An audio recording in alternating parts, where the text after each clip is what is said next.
like Mitchell, or you can be like Reynolds and Skepful. Give it a Johnston and he'll get triple. Pass it to Cleary, you know he'll run the pitch.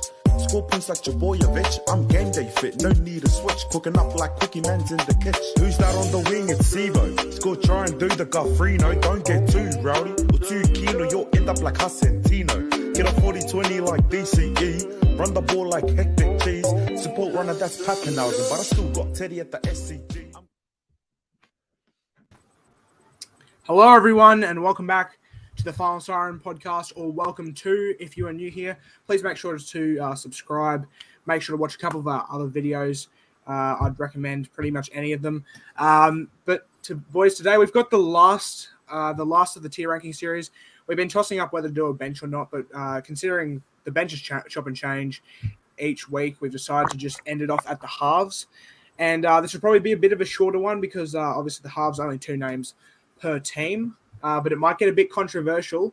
And I reckon if your team's up on the screen, then just tell us where you would place them in the tier ranking list. How it will work is we'll each say where we would place them in the tier ranking list, and then we'll sort of combine our answers to place them on there. So I'll put up the screen now, boys. Obviously, just like last time, the tiers are S, which is elite, A, which is great, B, which is good, C, which is average, and D, which is bad. And we're starting off with the Broncos again. Ezra Mam and Adam Reynolds. Boys, any of you can go first. Let's not make it awkward this time. Where are we gonna put the Broncos in terms of tier ranking their halves this year? Any of you can go. Okay. I'll just go first. Yeah, this is a bit of an interesting one because Brisbane, they obviously got Adam Reynolds. They needed an experienced halfback. They got their man. He had his brilliant moments at times. He was obviously the key man for the Broncos in their success. Ezra Mam, he is a fascinating young player for sure. He's definitely got that X factor and mongrel about him, but his defensive issues were definitely there to be seen at the end. But he definitely had his attack their moments. I'm gonna say Broncos good. Just mainly because they slipped as well towards the back. If they probably made the top 8, you'd probably say great. But yeah, I think Adam Reynolds, if he can play a full season next year, the Broncos would be a hard team to beat. But yeah, that's fair. Dave Osolocki, who wants to go here? I think, I'm probably going to have to second what Faraz said there. Like, you look at Reynolds, he's the key man at that club. When you look at the Broncos, you look at Adam Reynolds now. He's the go-to man. He's the face of that club now. Ezra Mam, for his first year, I thought he was brilliant when he was playing. He did have stages, but again, we got to remember he's only young and he's going to only improve from here. He can't really ride him off for anything yet, and we all know that most likely he's going to get that starting 6 jersey next year. But anything can change in the preseason. But for me, I'm probably going to have to go good. They're definitely not great, but I think next year they could definitely go to great. But for now, going off the year they've just had, you probably have to put them in good. And Davos, what about you? Yeah, I'm going to go with the boys here and go good. And Adam Reynolds is just Adam Reynolds. I thought he was pretty good this year. He did have a bit of injury concerns and a few off games, but I think that's natural when every player has that. And Ezra Mam, I really rate Ezra Mam. I think he can be in a couple of years he can be one of the best sixes in the comp. So I'm definitely going to put the Broncos halves pairing in good. Yeah. That's fair. We're going to be 4 from 4 to start. Just like always, we're going to all agree to put them in good. I don't think they were great. And like you could argue together they were average, but I don't think they're C tier. I think, but based on the year they had individually, I think Adam Reynolds started the year great, sort of tailed off towards the end, and Ezra Mam was pretty solid all year round until he picked up the shoulder injury against the Storm. Quick shout out to Luke, Melbourne Storm fan, and Jai Bisho, who are in the chat and watching. Thanks for watching, boys, and thanks for your input on where to put the Broncos. Now, the Raiders, this could get controversial. Jack Whiten and Jamal Fogarty. Obviously, they had a few different halves over the year. Brad Schneider was there. I keep forgetting the name of this one guy. I'm not going to even bother. Really? But, yes. But where would you boys place place Whiten and Jamal Fogarty for the Raiders this year? Anyone can start once again. I'm not gonna lie here. I actually think that Canberra could be great because they made the top 8, but they definitely were fairly inconsistent in their own ways. But I think when Jamal Fogarty came back for the Raiders, that's when they hit their peak in the season. Started winning more games and started picking up. Jack Whiten was slow to start the year. I wouldn't say it's been one of his better years in his career, but he definitely did do the job. They had a lot of like try assists all around the park. They got their forwards involved, so I'm gonna put them in good. Probably have to be ahead of the Broncos because they made the 8 in the end, and they did knock out the Storm in the first week. That's So fair. Lockie or Davos, who wants to go next?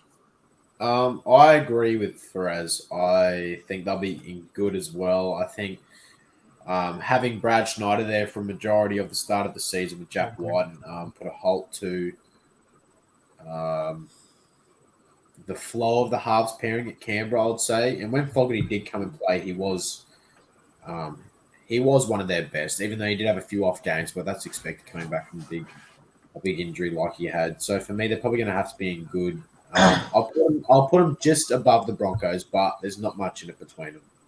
Very true. And Davos, what about you? Yeah, I'm gonna put him in great. I thought when Fogarty came back from his injury, I thought he and Whiten really gelled well together, and Whiten looked to be that number 6 that won him the Dally M medal in 2020. So I definitely think they are a great halves pairing. You know, if they continue to grow next year, I can definitely see him possibly being an elite halves pairing. So yeah, I'm gonna put him in great. That's fair. And would you go above the Broncos or behind the Broncos there? Above. Yeah. And I'm going to agree. We're on a roll here. I agree that they're above the Broncos and in good. I think if we're ranking them individually, I think Reynolds had a slightly better season than Fogarty. Obviously, Fogarty being out most of the season didn't help. And I think he had a slightly better season than Whiten. But since it's actually since it's a halves pairing, I reckon Whiten and Fogarty, I think, just gelled a bit better. And had more complete games than Mam and Reynolds did. So I agree with that. We haven't disagreed on anything yet. Burton and Flanagan. Okay. Now here's one. Who wants to go first on this one, boys? Faraz looks like he's itching to say something. no. When you just said Carl Flanagan, I was just wondering what Davis was going to say. But yeah. So Bulldogs halves. I mean, all I'm going to say is Matt Burton. I think Matt Burton individually would be good, but as a halves combo together, I just think that like if Burton didn't have any attack, Carl Flanagan just didn't offer anything to the team. I think he's a much better player than that, but he didn't show that. And Burton basically played like a 7, even though he's a natural 6 running around the park. But yeah, there was just too much pressure on Burton. I'm going to have to put them on average, but if Burton can get a good halves pairing, I think the Bulldogs, they've got the hooker. They just need a half now. So I think average, just because of how Flanagan played. Oh, okay. This is definitely going to get controversial then. Lockie or Davos, who wants to go next? I've got them with Perez. I've got them in average as well. I think, especially if you look at the backs that they've got around them as well. You've got Adokar, you got Averillo, Kiraz, and Aaron Schott, who has just been released. He's going to the Gold Coast Titans. Very unexpected. But the halves just weren't. They were halves, but it was so hit and miss. Like Matt Burton, all he was known for by the end of the year was just putting up high bombs. He wasn't even known for his skills. True. Yeah, that's fair. You can't. He wasn't really a standout every week. He was just there for a highlights package, basically. At this point, I mean, and Kyle Flanagan, he was all right, but he wasn't great, and you can't put him near the Broncos or Raiders, to be fair. And look at their finishing position on the ladder; it just reflects on everything. So they're definitely at average. Yeah, that's well put. Davos, what about you? You back Yeah, man Flanagan here? I mean, I'm gonna put all my bias aside. I'm gonna put him in average. Yeah, I just think obviously, Burton. There's not much you have to say about him. The bloke's he's a freak, but I just feel like he's got a good kicking game. His kicking game's certainly improved. I just feel like he's just not running the ball as good as he was at Penrith. I just don't think he is. I mean, and that's not to do with his ability. It's just to do with I think when Flano came in, I felt like the Dogs were a lot more structured team when Yeah. Flano was in. But I just feel like the more they gel together, the better they'll get. But I still think they were pretty average for a halves pairing this year, so I'm going to put them in average. For me, Yes. for me, Burton's a center. You reckon? That's a bold call. That's a bold call. I think he's a better 5'8". Personally, try assist wise, obviously the big boot does help. But before we place them, let us know in the comments where you would place them. But I'm gonna agree The with you. thing I is, think as well, like if the Bulldogs can also get a general half, like we won't even be thinking he's a center anymore. So yeah. I just hope they sign a 7 for their own sake. I think the thing that drags Burton down is the fact he doesn't get a chance to run like he did at Penrith because he doesn't Davos, I'm sorry, you're not going to like this, but he doesn't have a genuine 7 beside him. Flanagan, I agree. I mean, you're not wrong. I mean, Flano's a solid 7, but he's not like your elite 7. Yeah. I think Flanagan needs a better kicking game as well. It'll be interesting to see though now what Reid Marnie can do to Burton with that delivery that he's going to give and play the ball around the ruck. I'm just generally being honest. Even if they get a halfback, if they don't improve next year, I just don't know how they're going to improve then afterwards. Yeah, that's fair. So they'll finish in C. Now the Sharks, Matt Moylan and Nico Hines. Oh, this one might be good. We'll start. We'll keep going in the order we've been going. So Faraz, Lachlan, then Davos. Take it away, boys. Where are you placing them? All right. Well, the last time I commented on the Sharks, it got really heated up in here. But yeah, look, Matt Moylan, he definitely returned back to his best. Like he may not be the player he once was, but he can definitely replicate some of those skills he had back then. And like, I love his running game. He had that support. He had that pressure off Hines as well. Hines just did his thing casually, especially for a guy that's his first full season as a halfback. So I think that. Look, I want to give the Sharks great because like I felt like Hines didn't step up in the finals, but I'm gonna be less harsh. I'm gonna put them in late only because it was their first year together as a halves combo and they gelled as quick as possible. So I think probably elite, but you can make the case for them being great because he didn't step up in the finals. But it is his first year as a finals. Elite. That's a very bold call. It's a very bold call. It is. Lachlan, what about you, Matt? I see his point to be an elite, but I think Matt Moylan weighs that down a little bit. I'm probably going to have to put him. They're probably going to be first in great. Let's be honest. Yeah, that's fair. Like Nico Hines got Dally M Player of the Year for a reason. Matt Moylan, yeah, he did have a great year, considering of his past couple, but I don't know. I still feel like there's a little bit lacking there. There's something you could see in the final game against Rabbitohs. The ball movement, the read of play, it was a bit hot potato like. There wasn't much structure. The Rabbitohs compared at 60% as well, and they still got flogged. Yeah, there wasn't much structure for me, but I'm gonna have to put him in great, considering after the year they've just had and how good Nico Hines went. Yeah, I think there's something. Yeah, there is something lacking, and you can just see it in the way they're performing. By the way, welcome to the chat. National Sports Loaded and Pain in the Haas. Davos, what about you? Where are you placing them? I'm gonna have to agree with Lockie here. I'm gonna put him at the top of great. I'm a big Matt Moylan fan, and I feel like he got back to his best. He wasn't at his best back in, like, for example, in 2014 where he was an absolute star, but I thought he was pretty good. And Nico Hines, I mean, I love the bloke. I mean, he's an absolute freak, that guy. And the only thing that stops it from being elite is just Moylan's good, but he's not like amazing. But I'm gonna put him in top of great because I feel like Moylan did have a good year. Yeah, definitely. And I'm going to agree. I think they're a great halves pairing. I feel like they gelled really well, and the chat seems to agree. Thanks to the 6 people currently watching. Obviously, if you're not commenting, we can't see who everyone is, but thank you for joining in on this. Now, the Titans. Oh my. Titans fans, look away. AJ Brimson and Toby Sexton is what we've gone with. I do get, for any Titans fans that happen to be watching, all 2 of you, I get that Tanner Boyd was a better halfback, but we're just going based on the whole season, and Toby Sexton played more games than Tanner Boyd. So I think we'll rank it on Toby Sexton and AJ Brimson. And to be fair, AJ Brimson had a pretty good season at 5'8". He did get moved around a lot, but where would you boys place the Titans? The Titans halves pairing. We'll keep the same order again. Oh, the halves pairing. So we're going with Sexton and Brimson, right? Yeah. This is going to get controversial. I'm going to probably say good. I just feel like that. look.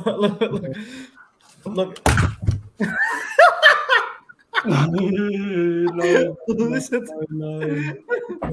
way. Look. What? They're a young side, mate. Like, who have they got that actually experienced halves? And they still could score 30, 40 points consistently.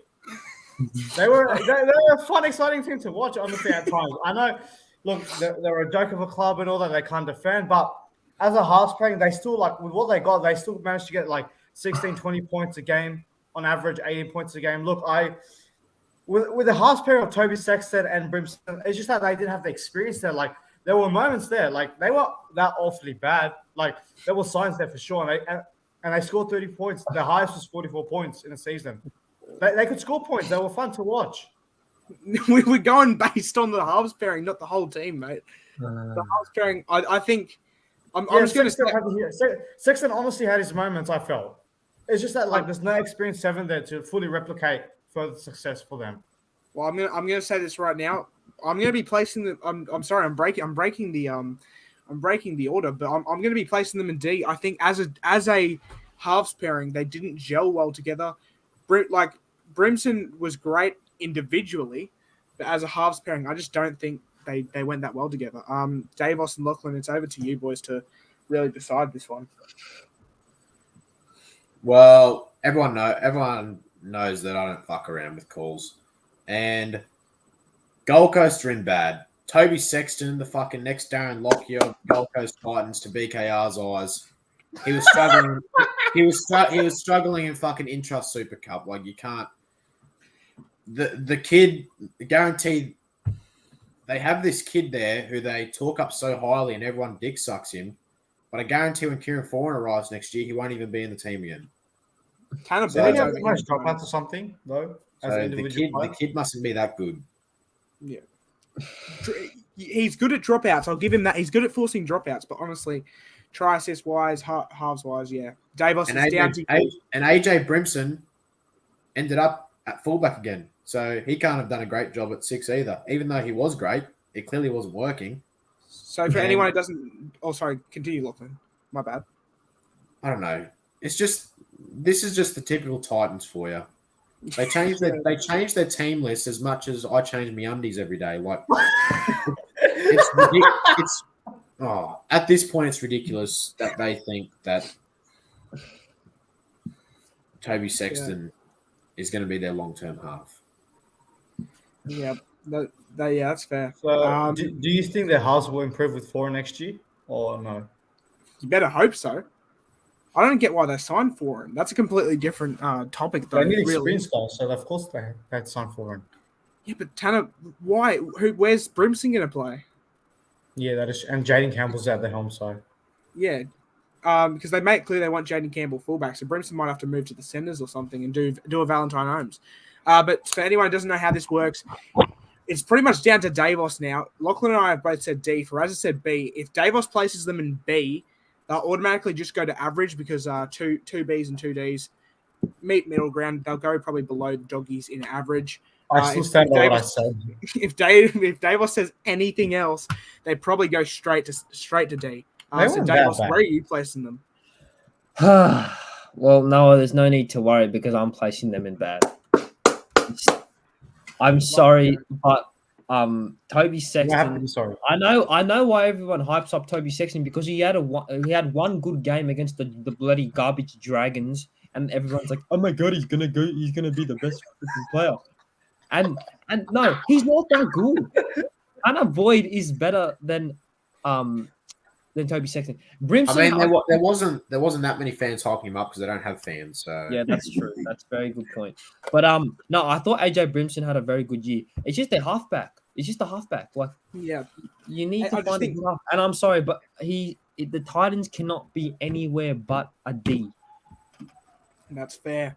So we have our first bad halves pairing, which is the Titans. We're going to Manly next. This one's definitely going to get controversial, I think. I have a feeling. Wait, this can one I, might can I be just bad. stop you there? Wait. Since DC plays Origin, are we also basing this off Origin or just NRL club footy? NRL purely. So this will be Kieran Foran and DCE. Faraz will start us off again. Where are you All placing them?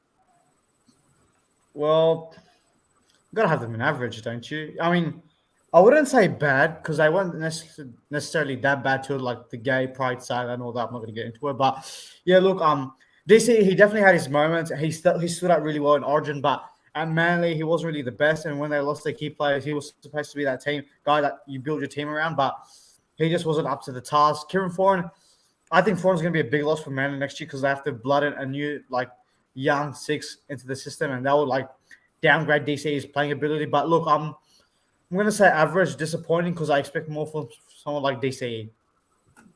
Yeah. Lockie. yeah, I'm gonna have to second that. I think looking at the two names you got there, you got DCE, who's the captain, and you've got Kieran Foran, who don't forget he's a veteran of the game as well. They're no slouch at all, and from where they finished, the year they had, what they were giving up every week, it was pretty ordinary to watch. Usually, most years, people tune into Manly games because they're keen to see these stars light it up. Where this year, no one really tuned into Manly games because they knew it was going to be a shit show. So, for me, they're an average, and they're probably below the Bulldogs as well, to be fair. Yeah. Oh, wow. Below the Bulldogs. Yeah. Okay. Davos, what about you? I'm gonna put him in average, but I'm gonna put him ahead of the Bulldogs. I'll tell you why, right?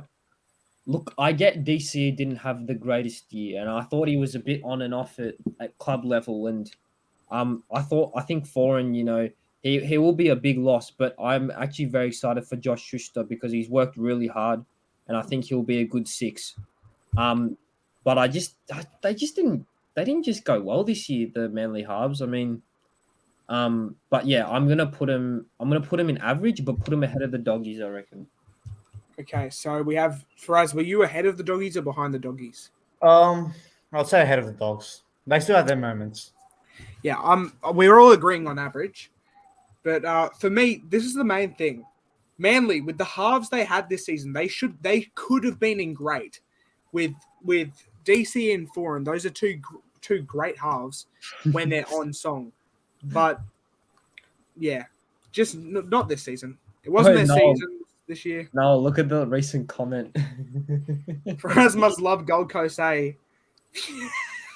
He does. He really does. He was actually a Gold Coast fan before he converted to Broncos. But we won't get into that now because we'll be moving to Storm. This really should be quick fire, shouldn't it? Munster and Hughes. I mean, there's no. Elite, no one else. yeah. Is there any conversation in this? Put him Is there away. any conversation really? No, there's not. I think there's only one. I reckon there's two teams that join them in elite, but we'll have to see later on. Oh God, We'll here get we to go. that. Here we go. This will be controversial. I was gonna put them in great. Faraz, you don't even get a choice. Okay, we all say elite, and that's where they're going. Not. I'm Wait, sorry. I I had trouble figuring out what halves to put in this list. This is another quick fire. We don't need to go into details. We really let don't. Faraz rip into the Knights maybe, but other than Yeah, that, I want to hear Faraz. You get 1 minute to quickly rant about the Knights. I'm not even gonna rant about these shit dogs. Anyways, I don't even know who the halves are gonna be next year. Speaking about it, but yeah, look, I think letting Mitchell Pearce go was probably the dumbest thing ever in the club's history. They were literally, didn't they make the top 8 2 years in a row with Mitchell Pearce? Am I correct on that? Yes. Yeah. So look, it's crazy how badly a team can miss experience 7 when you just let them go like that, and now they Apparently, they're going to put Ponga at 5'8" next year, which is just ridiculous. But anyways, I'm just going to put them in bad. They were bottom 4 all year. They tried to get Anthony Milford to like resurrect the season, but Milford's just a flog, and he could $1 million mask. But yeah, anyways, Newcastle bad. We move on.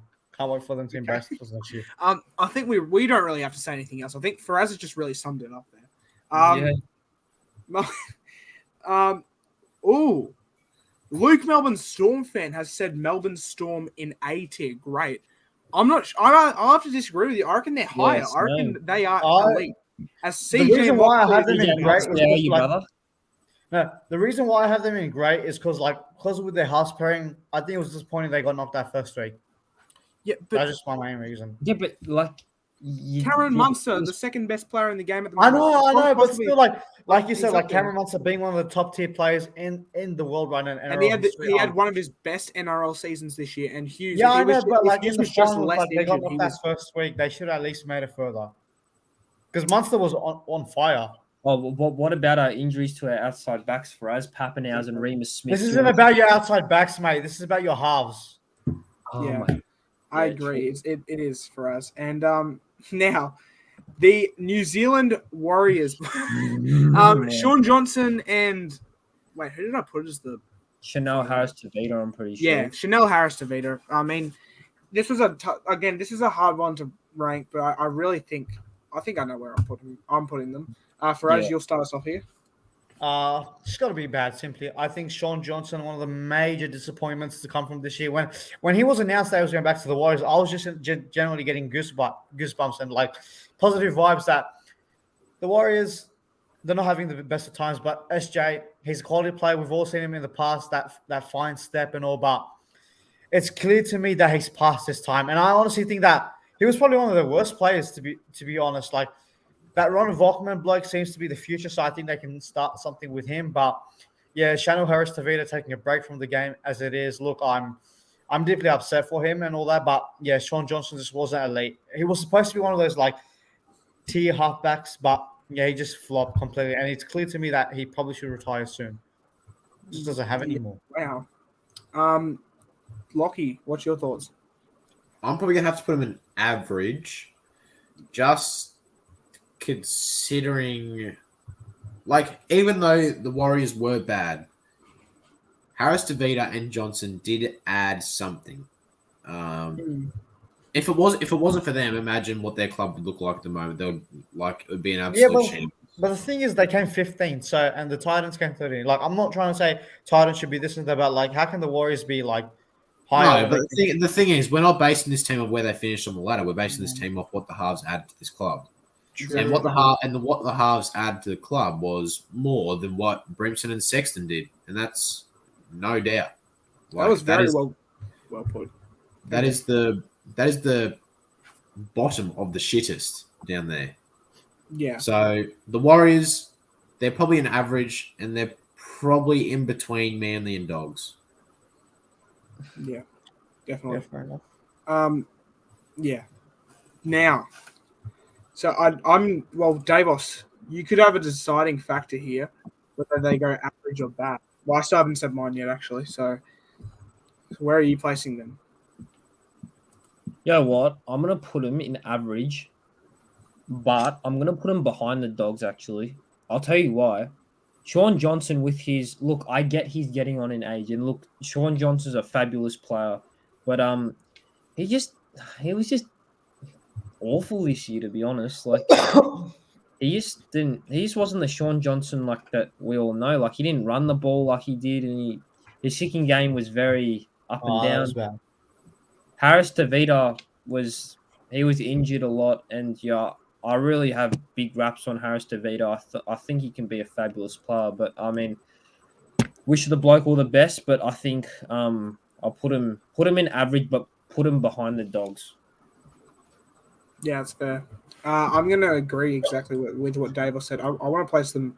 I think here is a fair placement over the Dogs. Yeah, I think because I don't actually no. I'm going to disagree with Davos. I'm actually going to. Okay, do you boys think, because they're obviously going in average now, do you reckon we go behind the Dogs or in front of the Dogs? Behind. Because think about it, right? Burden had a better year than Harris 100%. Tavita and not Carl Flanagan and what's his name? Chena Harris Tavita and Sean Johnson.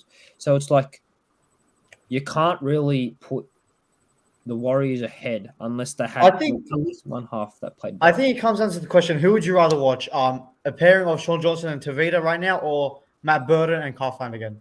Burden I'll pick- Flanagan. I'd pick Burden Flanagan, honestly. Yeah, easy. And I think Lachlan said the same thing, so I think that's what we'll be doing. This is the most controversial one, and we all know why.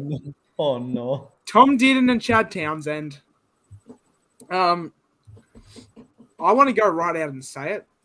I know. No, don't say it. Just leave it till the end. Can I just say it? I don't know if you are going to agree with me or not. I'm going to put them in elite. I just like Tom Dearden. Like this has been the biggest rise for a rookie 5A or any player in general. I was solely impressed with how good he was, and see how good a player can become if you just get an experienced hardback next to him. I mean, just look at the pressure taken off him and just like did it in full flight. Like he was fun to watch. As a Broncos fan, I deeply regret now we don't have him anymore. But like even Tom Dearden, even in that Origin decider, you're without Cameron Munster, one of the best players in the game right now. And Dearden, he just stepped up in the Origin decider like he's been there before. Like his attacking game, his style, everything about it was impressive.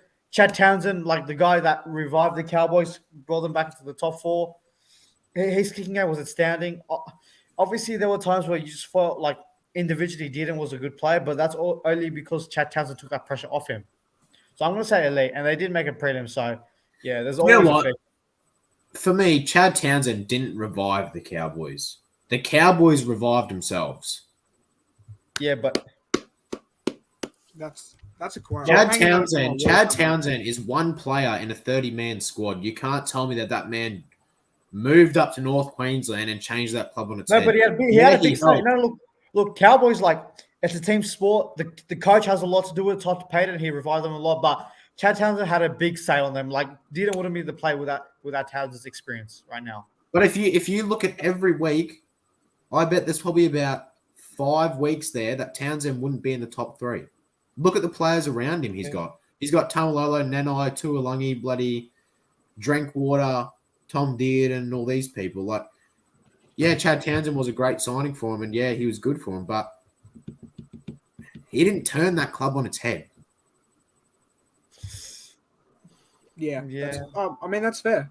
That's fair. So where are you placing them then, Lachlan? So for me, I know all you 3 are going to say elite, and I already know that. But Yeah. for me, they're first in great, but they're like another section between elite and great. I wouldn't have Townsend and Dearden on the Munster and Hughes level, but they're also better than Hines and Moylan. So I reckon they're bottom of elite for me. And to be fair, for me, this going off this year, Dearden added more than Townsend. Just saying, Townsend added the veteran, the calm head, all that stuff, the captaincy and everything like that. But Tom Dearden, he's come from training in the reserves every week at the Broncos to coming in being a starting 6 every week, to adding more enthusiasm into that team than Townsend did, and making an Origin debut and a decider at Suncorp, fall to the brim, and won an Origin trophy. Like, he played so well in that Origin as well. Yeah, I mean, I know we're not counting Origin to this. Do you guys very well? Do you guys think once Chad Townsend retires that Dearden will be established 7? Yep. I 100%. don't think he's really has the kicking game. I think once Townsend retires, Drinkwater will go back to 6, Dearden to 7, and then they'll find a fullback. Okay. Yeah, I don't really agree. I think Drinkwater is a fullback for me, and I think Yeah, I agree. I think because he's he's played at Unless they like that's the thing. If the Cowboys keep going well for the next couple of years, they'll attract bigger names, which then they can probably sign a decent half. Nathan Cleary to the Cowboys, maybe. No, No. but Davis, where do you have them? I think we already know where they're going. yeah. They're sorry, Lockie, but they're going in elite. I think they're just bottom of elite though. bottom of elite though. They're definitely not better than the Storm, and I have a couple of other teams that I have in elite, but I will not say. But Cowboys are definitely in that elite category.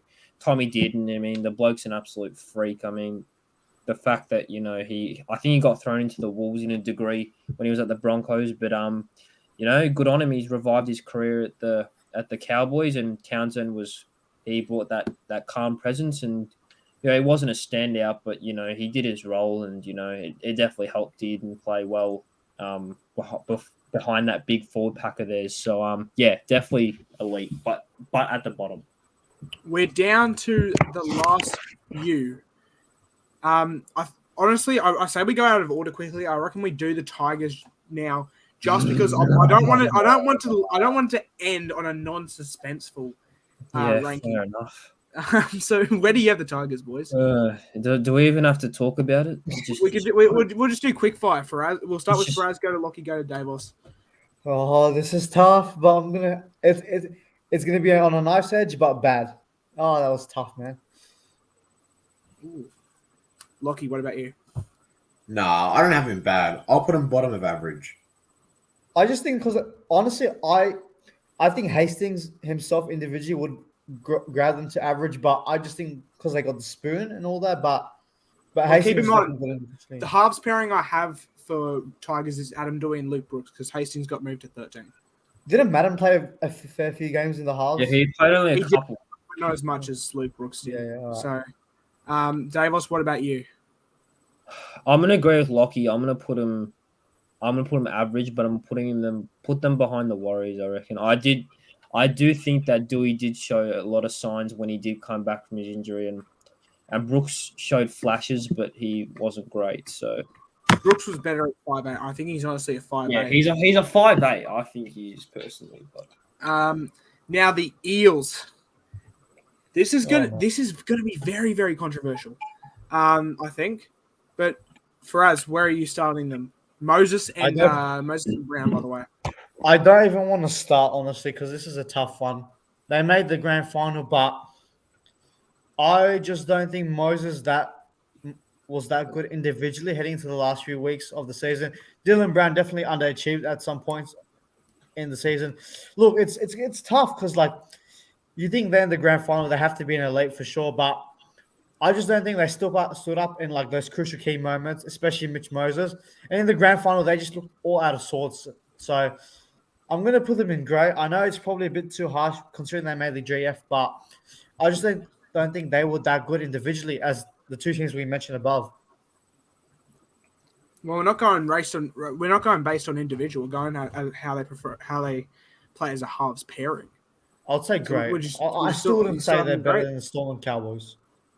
Davos, what about you?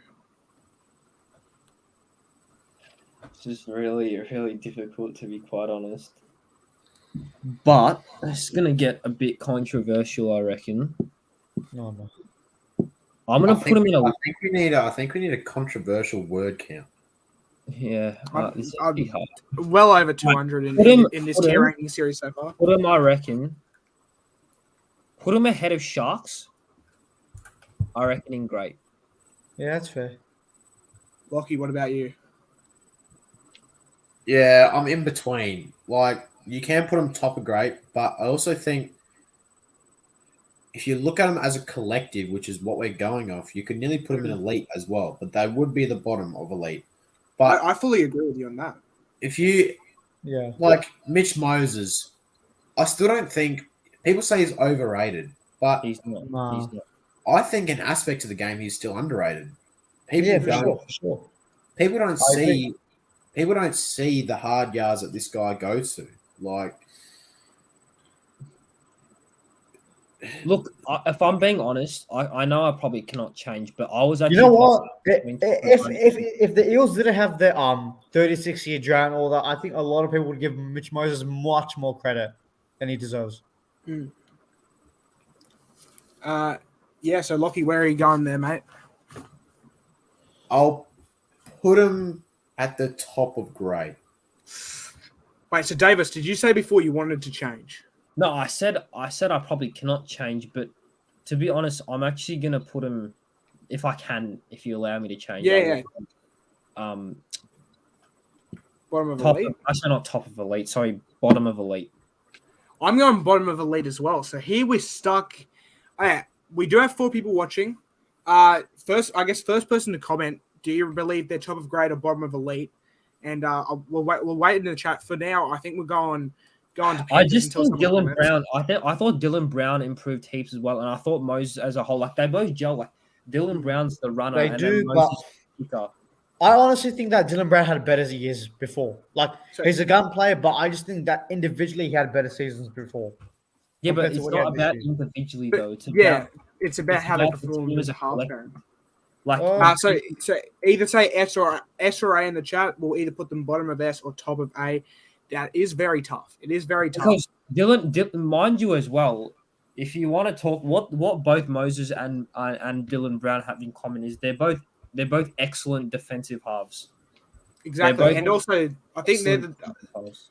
I think they were also the halves pairing that combined for the most try assists this year. Yeah, that is true. And also they both improved this. Just like I'm pretty sure Dylan Brown last year had like 2-3 try assists. He went from like that to like 11, and Moses went from about I can't remember how many but he improved.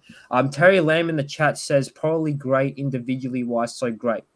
Yeah, Terry, together as an actual halves pairing, would you still have them in great, or would you have because based on defensively, they're a great halves unit.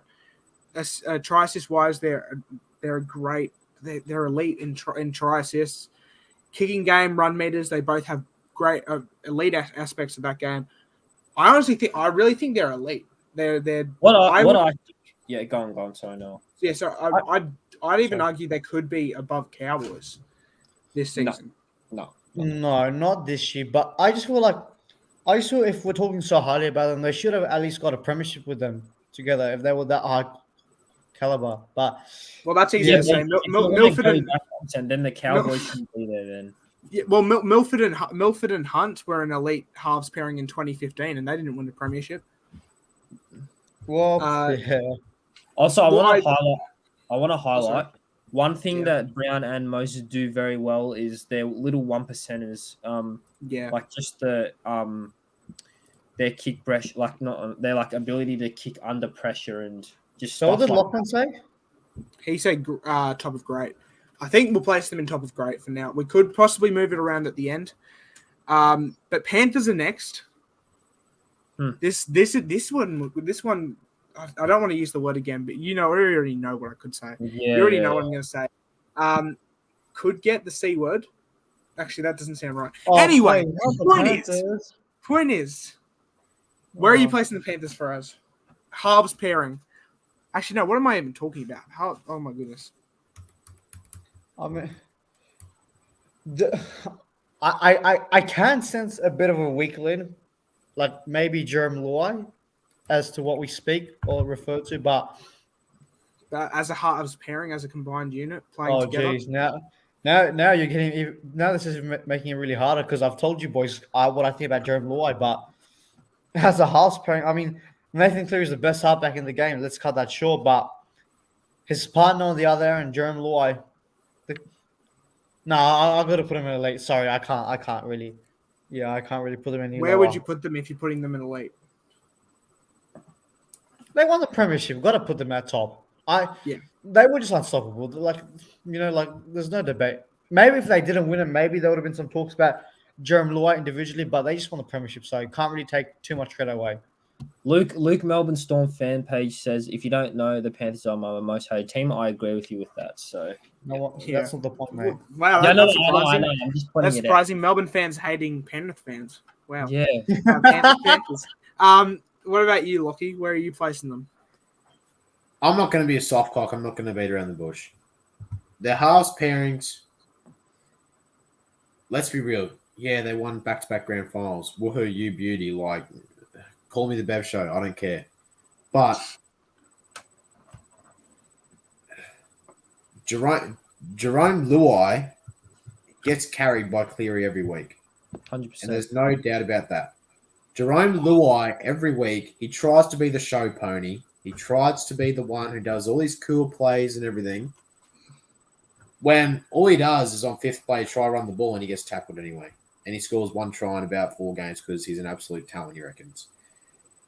So, going off the halves pairings, and you look at it, Sean O'Sullivan, when he was playing halfback, was showing up Jerome Luai most weeks. And there's no doubt about that. You can't tell me that this guy is an elite 5'8". Cameron Munster is head and shoulders above him. Tom Dearden probably had a better year than him. And that kid's about 19 or 20. I agree with that, but at that point, you have to look at as the way Cleary. I 100% agree with everything Lachlan said. But exactly, that's what you're saying. It's a halves pairing. It's not Cleary. He's one man and a two. Yeah. See, but the thing is, like, Luai was still there in the team, and he had those.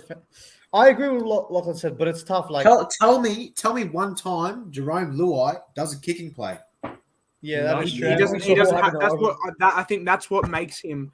That's what makes him and Cleary a great like an elite pairing. The top of the league.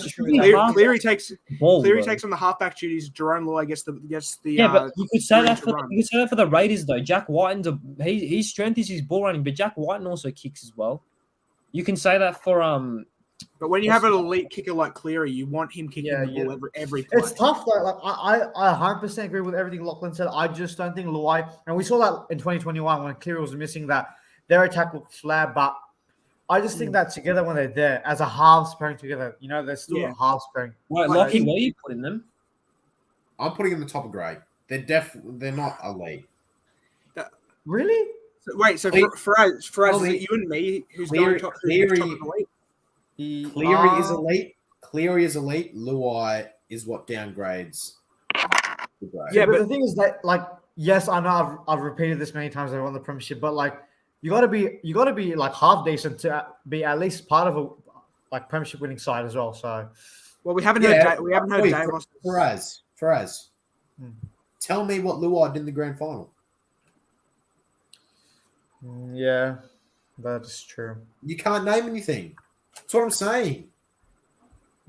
Like, you look at Penrith, and everyone thinks of Nathan. I'd probably even say that Dylan Edwards had a bigger impact than Luai on the day. And this is in a halves pairing video, so there's your answer. They're on top of grade. On Davos, you have a decision here, but honestly, I'm sticking with top of elite. I think they grew up together. They grew up together in the same system. They've been playing footy together for years, and I think when they're on the field together, they're a hard halves pairing to stop. It doesn't matter that, in my opinion, it doesn't matter that Jerome Luai is not as good of a player as Cleary and isn't an elite 6. And mind you, they weren't this great a few years ago individually. Yeah. So, but no, you can't say Jerome Luai is an elite 6 and then put him in a top of elite when it's only Cleary that you're basing this off. Then because you think I'm not basing it only off Cleary. I think as a halves pairing, as whenever they play together, they do such a good job together, and it's hard to. I mean, honestly, I think. Individually, if it was individually, Cleary would be going top of elite, and Luai, I think, would probably be like bottom of great or something like that. But I mean, if you're going off that, then they definitely can't be the top of elite. I'm fine with them being an elite, but they're definitely not the top of elite. Munster and Hughes shit all over them. Well, so no, but same with Munster. If he was there, I'd put him at top of elite. But Hughes as a halfback, I'd be putting him somewhere in great. But it's not individually. It's how they play together as a pairing. I think they play better as a pairing than Munster and Hughes do. But every week, Luai blends in. It's up to Davos hasn't even said his yet. We'll let him have a say before we decide on this. Davos. Sorry, Nolan Faraz, but I'm going to agree with Lockie here. I'm putting them. Thank you. Don't apologize. It's You not tell good. me. Even the commentators say. Even Braithen Astor says it. Paul Kent says it. Right. Right. Nathan Cleary carries Jerome Luai on his back, plain and simple. Okay, think about it. In Origin this year, what did he do in Game 3? He did absolutely nothing. Nathan Cleary did all the kicking. What happens This is in the about, grand wait, final? Did are we absolutely nothing. allowed to talk about Origin? Actually, yeah. Yeah. No, Origin's not He- included in this. I know, but this is my point though. Nathan Cleary carries Jerome Luai on his back, and if you seriously think that they are a better halves pairing than Munster and Hughes, you are delusional. Because Munster and Hughes are actually they do the Why work don't- together, and they stand out. Whereas They Luai, still should have all been- he does still is should have been in the blend semis at in with least. Nathan Cleary. He does nothing. He's not good. I don't know why people think, oh my god, he's so good because he won 2 premierships in a row. Like, just get out of here. He's not good. Well, we have a dilemma now. So Faraz and I are going top of elite, and you were both going top of great. Nathan Cleary is the only good half in that thing. Nathan Yeah, Cleary but is just they're playing pure together elite. as halves, though. That's the thing, though. But that's my point. They're not playing together Luai as just halves. blends That's the problem. in. Luai just blends in with Cleary. He makes Nathan Cleary do all the work. And Luai is basically, I'm going to say this, Luai is a Scottie Pippen to Michael Jordan. Like, You legit, know he what? does- You know what? You know what? If we're gonna have the Tigers in average just because of Hastings, then I'm actually gonna No, have. Hastings isn't even in there. It's Luke Brooks Hastings and is Adam not in Dewey. there. Oh, Luai does not kick the ball. He relies on Nathan Cleary to do all the I was kicking. actually gonna. I was gonna try to make So, a point. plain and simple, they are at best top of great. But So this is you- the problem well, as well. This is the problem as well. Noah and Faraz, they're having no points to back themselves up here. All they're saying is because they won a premiership. Like, I'm not saying because they won a. This is really. Yeah, but the thing is, you got to be at least half decent to win a premiership. You know, if you're part of the premiership side. That's Dylan Edwards won the player of the grand final. One of the halves didn't even win it. So, what are you saying? Look, this is not taking anything away from Nathan Cleary. Nathan Cleary is he's just the freaking best player in the league, in my opinion, besides Tedesco, right? What does Luai, in my opinion, is not even in my top five 5'8". He's not that good. He just blends in and then he acts like he's the bloody best halfback 5'8" in the world. He's not good at all. I don't know why people just suck him off so much because he's I never sucked Luai off, but I think that's my point though. He just does not. They're not a good halves pairing. I think Cleary this just carries him. the difference here is though I feel like you guys what you guys are doing is ranking Cleary individually, then Luai individually, and then adding their individual scores together. I think what Faraz and I are saying is their chemistry together as a halves pairing. Like if Cleary comes to the same side as Luai, they'll practically always score. but even look, They like always score. we talk about Munster. We talk about Munster being the best player in the world. Like Nathan Cleary in the World Cup match just right now against Lebanon. Nathan Cleary and Cameron Munster. Cleary didn't even look like the same player with Munster around. Like I don't know if any of you boys watched that game, but Cleary couldn't even kick on the he couldn't even make. Okay, so you're telling me that you put Jerome Luai over Cameron? Bro, listen to my point though. Like It's not Nathan individual. Though. like you say Cameron Munster is ahead of Jerome Luai. He's the best player. I agree with that 100%. Like, but even in that World Cup match when I saw that against Lebanon, like Cleary couldn't even kick properly. He couldn't even get his kicks through on the other side of the field. And we're talking about Nathan Cleary, the best player in the world right now. And with Munster, like he looked off song. Like he looked so bad. Like I don't know if you guys watched that game or not, but like Cleary's kicking game was just off the charts. And that too, he was paired with Cameron Munster. So sometimes it's about team chemistry as well. Like I'm not saying Luai's necessarily this and that, but like they gelled well together for a reason, and they've won a premiership. But this is the thing, though, right? This is the thing. Munster can kick. That's why maybe. But the thing is, Luai does not kick. He relies on Nathan Cleary to kick for him every single time. That's not what a good halves pairing does. A good halves pairing that's how shares the load equally. Look Look at the Cowboys. Look at Didi. He kicks. a good half Look at develops. Munster. He kicked. Look at Dylan Brown. He kicks. Look at Matt Moylan. He kicks. This Luai is does not getting kick very heated very quickly. Someone in the comments has said Panthers first as well. I think we cut our losses and come to a mutual agreement. Maybe Panthers elite. Okay, but you're definitely not putting them Cowboys. above the Storm. You cannot put them above the Storm. No way. If you're making 3 grand finals in a row, you're doing something right. Can we agree on above the Cowboys for now? Like based on No. this season. No. Yes. No. It's the Panthers. But you just said they made 3 grand finals in a row. In 2020, it was Hughes and Munster they came up against. Who won? Yeah, exactly. Hughes and Munster won. That is true, but then again, they met That's again. true, in the and then they made it to the prelim final next See, year. look, and who won that? look. That was their first time as well. Given like, okay, it was their first time in the grand Yeah. final. Fair enough. Storm, they did their job, but then when they met again, like just a year later, they turned the tables against them at a ground where the Storm play their best footy at Suncorp. So Yeah, exactly. yeah, And it's even but honestly. as it was in that grand final, that in the 2020 NRL grand final, that was all Pappenhausen and Cameron Smith. What You did can't convince me Jerome otherwise. Luai do in the 2021 grand final? Yeah, that's what I thought. That there's a reason why Nathan Cleary is In the 2021 grand final, didn't he set up like 2 tries He set with a bunch of one of the bunch tries. tries? This is not gonna go anywhere. I just purely think that this is the whole reason. The whole reason is I just don't think Luai is he just blends in with Cleary. That's my whole point. He makes Cleary do everything.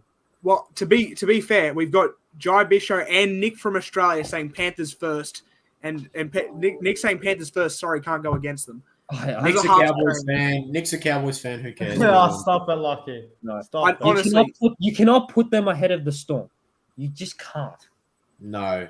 based on this season, but based on this season alone, look at how the Storm finished the season compared to how the Panthers finished the season. Yeah, but you need to understand though that This is a 17-man team basing off exactly. It's a 17-man team. It's not just the halves. Okay. Dylan Edwards played well for them. Isaiah Yeo played well for them. It wasn't just the halves. And Luai played shit. And if you're looking at it, the Storm had about all the other stars but Munster and Hughes injured, even though they were injured Exactly. and they still finished at 5th. Like, But I'd even love to see where the Panthers would have finished if they lost bloody Isaiah Yeo. Yeah, if you're gonna use that theory, you might as well just put the. I think based on, I mean, if you look at the chat, based on what the chat's saying, we have to go Panthers first. We got Jai Bisho saying Panthers first. We got Nick from Australia saying Panthers first, and we've got Terry Lamb saying saying that Luai, even though he is overrated, he supports Nathan Cleary and has good chemistry. Yeah, you just freaking. Whatever. why are you angry? I'm fine. I'm not angry. fine It's just so obvious that Luai. Yeah, but just look, I can't stand the guy Luai. I can't either. But the halves pairing for God's sake. Yes, Cleary is the glue to that team, but you look at most teams, most of the sevens are the glues to the team. Like when you think about Storm, you think about Hughes mainly. Let's get in the ring. You think about Reynolds mainly and all that. The 7 is the glue to the team. Cleary just does that well. Luai, yes, he's overrated, but he's still good enough to make Cleary feel comfortable. Nick from Australia has said as a combination, Luai and Cleary are the best fight me. Well, you tell me when the training camp is, and you set a date. Yeah. I mean, but you got to be fair. But it's a combination though. Faraz and I are both we both hate Luai, and even Nick's saying he hates Luai. But it's not about hate though. Even if Luai was the nicest guy, I would still say the same things. He just blends in with Cleary and he makes Cleary do everything. A good halves pairing does it equally. His job is the main guy. He's the 6. He's supposed to be supporting him and doing his running plays. But he's meant to as well. Everyone said he does his run on last play. That's what his job is meant to be. The supporting running 5A. Okay, so you're telling me that Jack Whiten doesn't do his job because he kicks, right? If you're going to use that theory, then you might as well just put the friggin' Raiders bloody bat or something. I'm fine with the Panthers being. I don't fucking care where we place them. I just want to move on. I'm fine with Panthers being an elite, but they've got to be second. Same, but they're not first. I'm fine with them being elite. I think they're at least tied with Storm, honestly. No, they're not Storm for me. Sorry. They're elite, but they're not ahead of the Storm. There's no way you can tell me. Yes, they knocked us out last year as well. If Faraz and I are saying that they're top of the league, and then you and Lockie and Davis, you're both saying that they're keep in mind, Nathan Cleary even before many people looked at Luai before a few years ago in that Panthers team, Luai as the next big thing. Cleary wasn't even that half good before, so you got to find the right man to help you. Yes, Luai's over and all, but you can argue with that, like his like team bond and all that. Cleary isn't the same player he is at Penrith, and that's why he struggles at like he struggled at the World Cup match before as well. I'm keen to see how Cleary is Cleary picked for the Kangaroos this week. Okay. What did Jerome Luai do for Hey, Samoa? we're not going on anymore about. We need to make a decision. I don't want to go on for another half an hour. I could talk for another half an hour. Let me get something but up there. I think the thing is, if the chat's saying it, we can just agree to disagree, but Panthers have to be first if 3 other people in the chat are saying it as well as me and Faraz. Jeez, no way. We Just so I can go and actually eat dinner tonight, we'll just put them first. It'll make the chat happy, which is what we're about. So we'll just do that. Okay, we finally after 14 minutes of talking about the Panthers, we're finally moving on to the Dragons. This one will get controversial as This well. will be sick to watch on the replay. Just saying. I wanted time. How long? We have our own group chat, and Lachlan was saying, "Yeah, can we hurry this up and try and get going sometime soon?" I was like, "Mate, it won't take any more than 5 minutes." I forgot that we have the Panthers to talk about. Sorry about that, Lockie. The Dragons. This might be our longest tier ranking yet. So the Dragons is Talatau Amone and Ben Hunt. This is definitely going to be controversial. I'm going right out there and saying it. I think they're a great halves pairing. Ben Hunt's an absolute gun, and Talatau Amone, I feel like they both have a great connection. I think they're bottom of great for me. Like the whole team, Dragons, not so. You're having them over the Broncos and Raiders? What? Yes. Yeah, I agree with Noah. What's wrong with that? Amone was actually good. How? Amone was actually good this year, and so was Hunt. Yeah, but like they just relied on Ben Hunt, bro. Amone wasn't even that great for the last few weeks. What? You're kidding me. The worrying thing for me is Amone that, does more than Luai, and Amone is like 21. Wait, what do you mean Luai? Where did Luai get into the Okay, we're not conversation talking about Luai anymore. Please, let's just move on. What? The Dragons, How boys. can they be over the Broncos and all that? Faraz is muted for now. Lockie, where are you placing them? They're definitely not in great. I'll tell you that much. That I don't agree with that. For me, they're the bottom of good or the top of average. I'll give you bottom of good. Wait, what? Didn't you just say you agree with How do you go from great to the bottom of good? I thought you said good. I said bottom of great. Yeah, but we're I talking think they're about a great I'm putting them bottom of good. I'm not. Thank you. Now everyone's laughing at Noah. Now the tables have turned. No, I don't care. I'm fine with that. I think if it's not bottom of great, it has to be top of good for me. I think they're a better halves pairing than Whiten and Fogarty. You can't tell me what this is. I'm not Ben Hunt. Okay. I'm probably going to be biased here, but if you compare Ezra Mam to Amone this year, Ezra Mam probably still wins.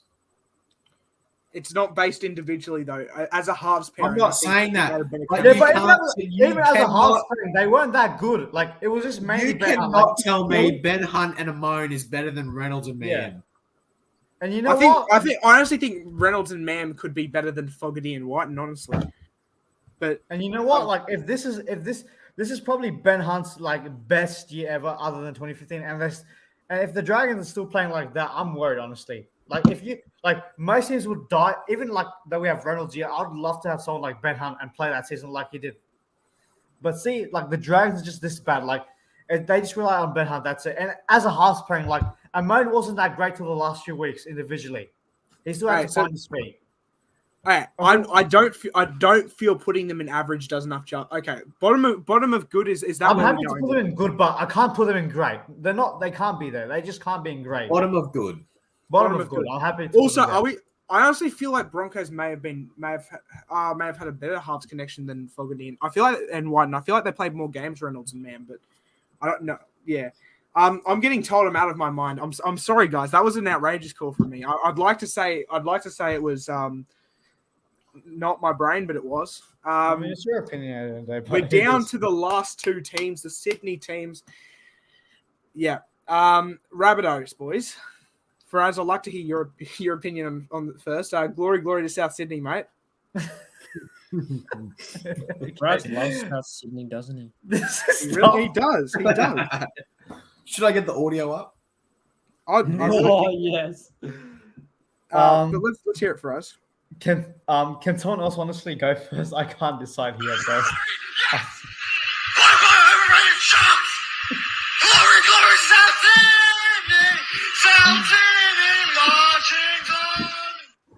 Tell you what, he has the voice of an angel for us. Okay, Sing us a I'm song. gonna put them in. I'm gonna put them in great. This team, don't give me that face right now. Come on, don't give me that face. What? How are you having a Can we get some problem with people? this? Can we get some people laughing at Faraz in the chat? Yeah, Yeah, James I'm was a really bit laughing. I'm a bit. Yes, yes. Jai Bisho's laughing. Why, Jai? Can we I get some love you, laughs Jai. in the chat, please? Love you 'cause you do How is Right. it funny? They made a prelim for God's sake with a young with a They guy. made Only, a prelim because there's a guy. not the halves pairing. The Yeah, halves they were pairing. great. They made a They were great to watch. prelim because there's a guy called bloody Latrell Mitchell on that team that Yeah, carries him exactly. on their shoulders. Yeah, Also, true, but like he's the yeah. halfback. Like, how can they not be good with a halfback? Like, how can the halfback not be one of the main parts? Oh my of doing goodness, well? Faraz, you've been drinking too much of that glory juice. I mean, we've heard the audio already. Lachlan and Davos, what's your thoughts, man? They're the top. Davos, don't do that ever again. Can we get that I on real just quick? did that Can to someone, break the ass. I did that can- to break the ass. Joe Bishop, can you go back and screen record that and send that to me, please? What Davos was just doing there. You already have a There's screen no recording of other the way. lobby. There's no other way to put this. Yeah. Then the Rabbitohs are the top of good. Yeah. You know what? I agree. I actually changed my mind. Yeah. No, you don't. No, it's too late. You can't change your mind. I'll let Davos do that because I like Davos. Can I say my piece though? Because I agree Yeah. with both Noah and Lachlan. So top Yeah. of good. Top of good. Okay. Faraz doesn't get to change. He felt they were top of grade or something. I don't even Yeah, know. yeah, but Faraz but just look- wants to give B Okay, minus. as much as you just disagree with what I said earlier, you have to agree. Ilias definitely rose to the occasion. This Why year. is National Sports Loaded saying, "Bruh, we legit put your eels the top of great"? Don't. I'm sorry, National Sports Loaded. I'm not sure what you're saying, Brian, about. Careful. We can't careful. please everyone in here, okay, mate? Yeah, exactly. We're not. I mean, except for the Panthers, am I right, boys? Definitely didn't pay people to just come in the chat and talk about the Panthers. But yeah, they were okay. They were average, but they weren't in the average tier. They were just like they were middle of the line. They were pretty good. I mean, Cody Walker had a very off year to start, and Lachlan Ilias, like again, off year to start. As Bisho says on it, boss, he's going to go back and find and screen record whatever Davos was doing. Lockie has a screen recording. Just get Lockie to send it to you. Of what? Of me doing the thing that breaks the ice. Wait, can you just read out National Sports comment? I want to see what he's talking It's not about Para Lachlan. It's about something else you guys are saying. What not is it about about? Be specific, mate. Yeah, can you let us know what I wish I could read minds, but I can't read that one. But yeah, I think Rabbitohs, it's sort of just it's one of those things. I mean, no, I'm biased here. Roosters go between Rabbits and Raiders. We'll get to that soon. Actually, we'll get to it now because I have nothing. So I else to can't say. change Rabbitohs? No. What where did you have Rabbitohs anyway? You had top of great. What? Yeah, I'm look, so confused. Okay, yeah, Latrell Mitchell definitely had a big X factor there, but can't take anything away from Lachlan Ilias. He definitely had a great year, especially when Okay, people yeah, were lost. but better than Mitchell Moses and Dylan Brown. Okay, and yeah, better than that Matt Moylan and the Dalian medalist. Oh, Okay, that was a makes bit too sense, far mate. from me, and That- I probably that makes call that sense, lost. Can I just say something? Latrell Mitchell Yeah. did all of Cody Walker's work for him. He just made one pass and it goes to AJ and he scores. Yeah. That's basically all the Rabbitohs I are. don't know about you guys, but for me, everyone was saying Cody Walker was their best player. I honestly thought he flopped big time in the prelim. That's where he needed to step up the most. And I thought Ilias was better, and he's a rookie. Cody Walker's his anger takes over his game, which is what hurts him more in the long run. He's so easily angered, and it's funny to watch. I'm sorry, but it is. Like, I you like, not- I like like, Cody he Walker. legit- Yeah, I like Someone Cody makes Walker it. a Someone lot. makes a knock on. He picks the ball up for the scrum. Someone accidentally knocks it out, and he'll lose his marbles. Remember when he threw the intercept in that grand final, and he just like and they tried to he pick got a fight with Cleary's Nathan shoulder? Cleary. Remember, Yeah, 'cause like he they- did that they intercept pass, probably and he said just something. like he It's grabbed probably Cleary's Cleary shoulder. Had every Like, right to do because piss off, they bitch, just won the like, stop granny. being a So, sod.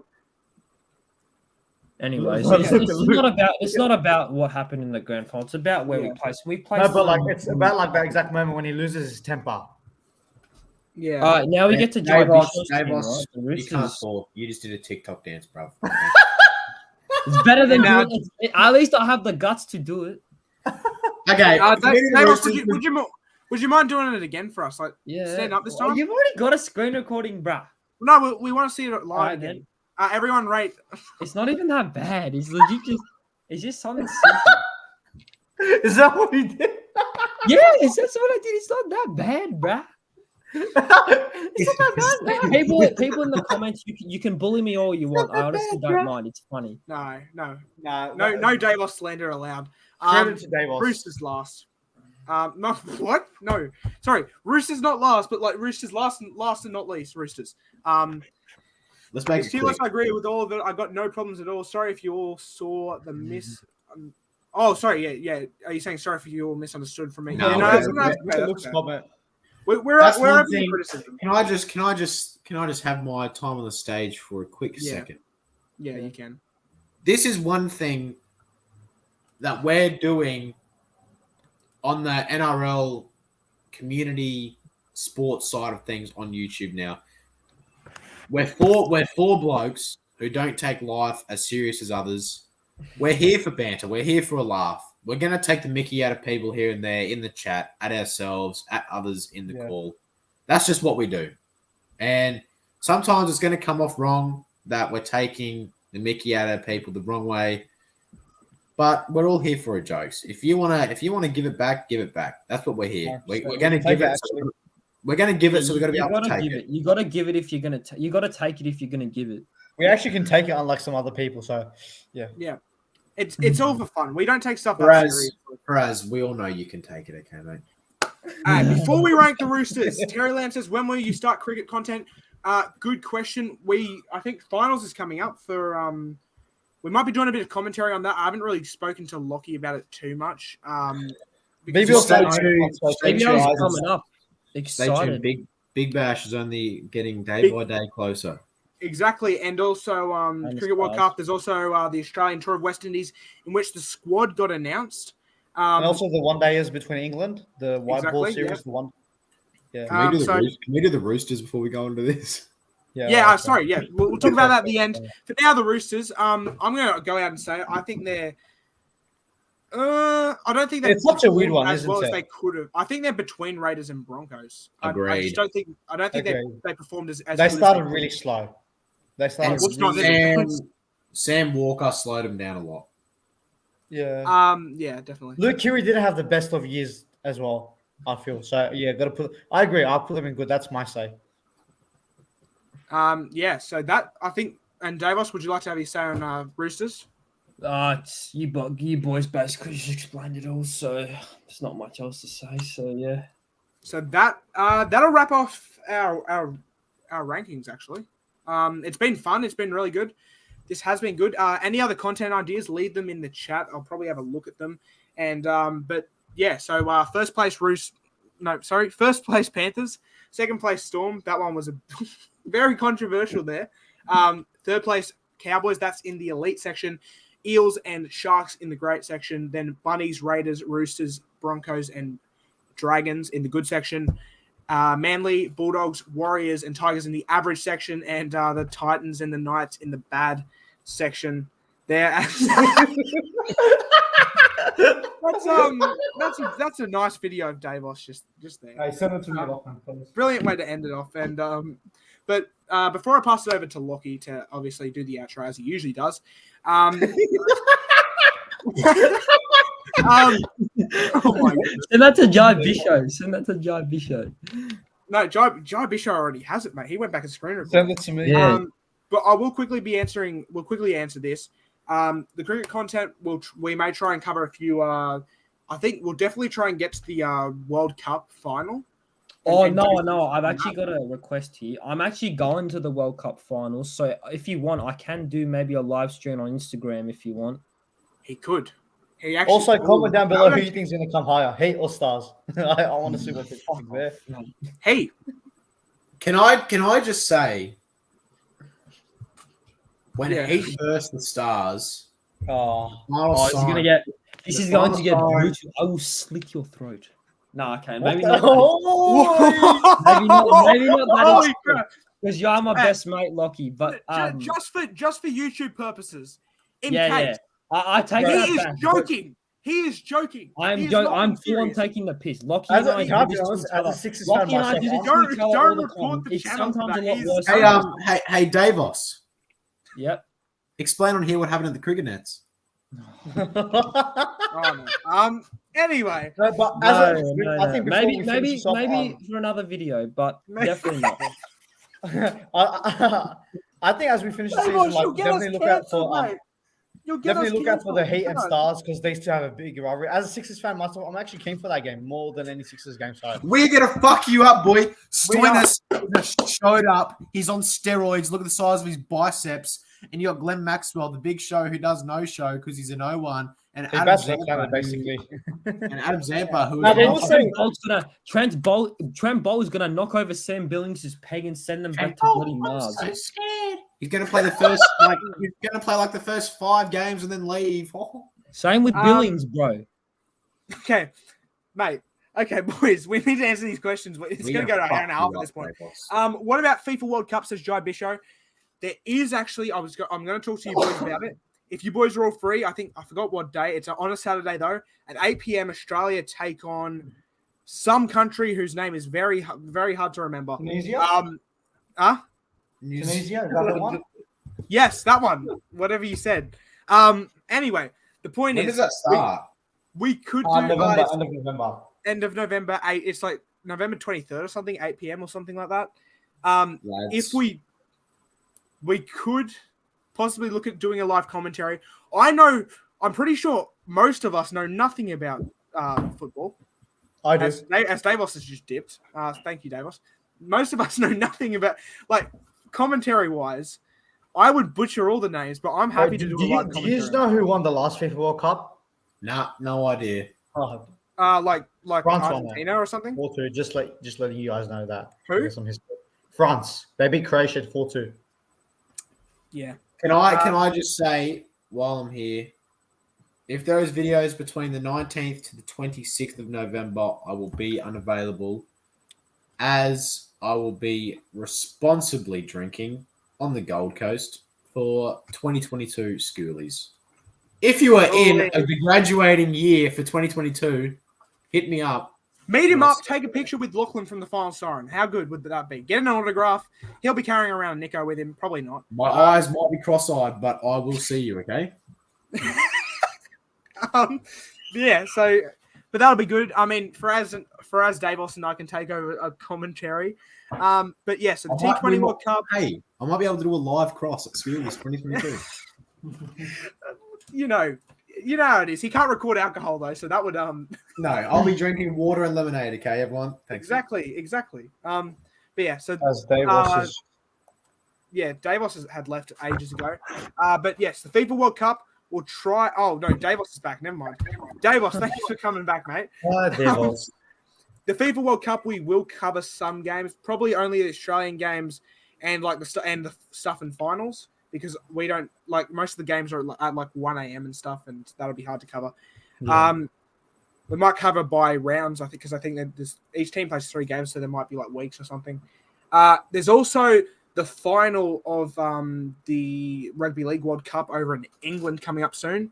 I believe the last 4 are New Zealand, Australia, and then England, Samoa. So I'm hoping for Australia versus England. That would be great. I'm predicting an Australian-England final, just letting you know. So, yeah, just throwing it out. It's fair. So, yeah, we might do a bit on that. Look at that. Also, the draw is coming out. This is something I want to discuss. I almost forgot. The NRL draw is apparently coming out this Thursday. As soon as we find out what it is, I think we'll review, since obviously a draw will be so long to cover. We'll try and do round 1, Magic round, and maybe the last round of the season, and just give our thoughts on those games.